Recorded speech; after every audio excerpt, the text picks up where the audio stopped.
Ano ang tawag dyan, ate? Sawali po, sir. Sawali.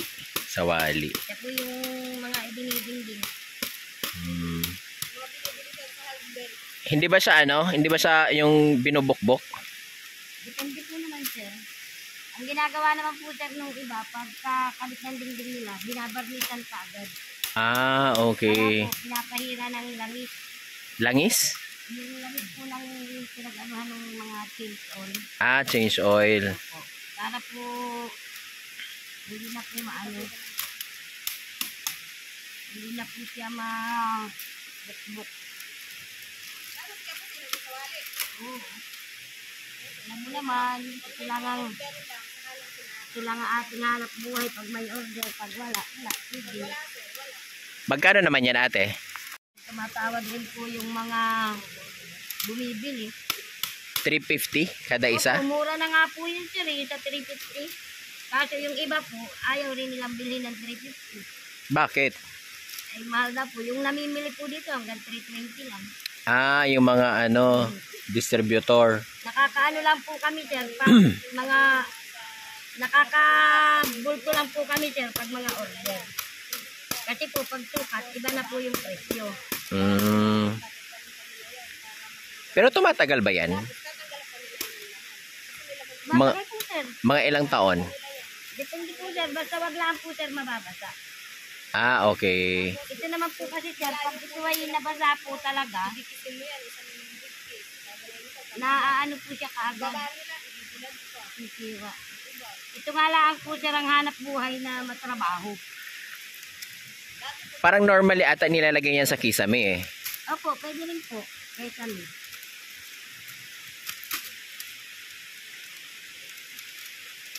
$350. Tapos ilang araw nyo po ginagawa? Or isang araw lang? Or ilang oras? Ito po, kapahit po ito. Ngayon lang ako nagtawali. Yan po, maligayayari ko na ito. Tatlo po ito. Tatlo. Tapos, galing sa kawayan? Yung buho po, sir, yung bambu. Tapos ito po, titiklopin pa rin po ito, sir. Ito po yung bilog na ganun. Ah, okay. Ito po kasi, sir, matrabaho. Paano siya na-flat yung kawayan na bilog? Di, tatagain pa po ito, sir. Pagkataga nila, babaakin. Tatadda rin po, sir, may palakulan. Ah. Tapos pagkatadtad po, sir, tatanggalan pa ng laman. Marami pong trabaho ito, sir, pero wala pong choice. Ah, kasi yung sa loob ng kawayan, di ba meron yung puti? Apo, tinatanggal po yun, sir. Kaya po ito, sir,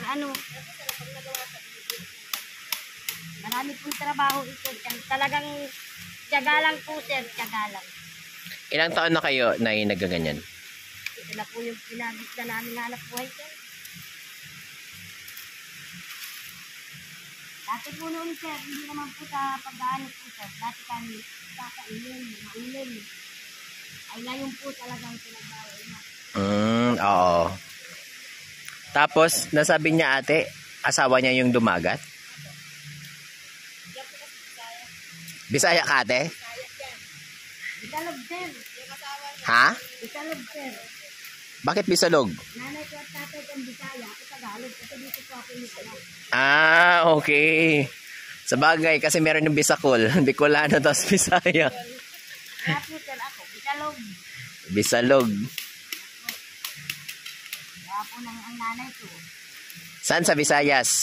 Iilo po ang nanay ko, ang tatay ko, Samad. Ah, Ilonggo, Kagidya. Po, kami naman po, inianak, Sampalok. Manila. Dito po, Atanay. Kapimpil. Nanay ang tatay nyo is Ilonggo. Ang nanay ko po ang Ilonggo, ang tatay ko kasama. Waray. Opo. Ah, nag-combine. Ang magkagalit. Waray upay. Waray upay. Waray-waray.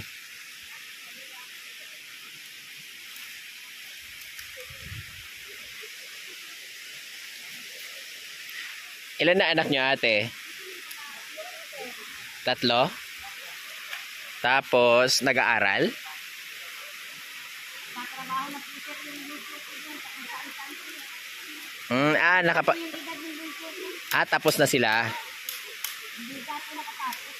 Ah, hindi nakatapos. Kami makapagtapos ng college sir. Yung dalawa, nakapagtapos, hindi. Hanggang high school lang po sila. Ah, hanggang high school Lang lang. sila ng high school. Tapos, nagtrabaho na rin. May asawa na. Ah, may asawa. Ito na lang pong bunso ko ang wala. Mm. May extra na lang po din sa mga construction din. Yung asawa niyo po, Nay, anong trabaho? Ito nga po sir. Ganito lang din. Ah, kayong dalawa. Yan po yung gumagawa sa bundok. Ako naman po yung gumagawa dito sa Marami pa bang kawayan dyan sa bundok? marami po sir.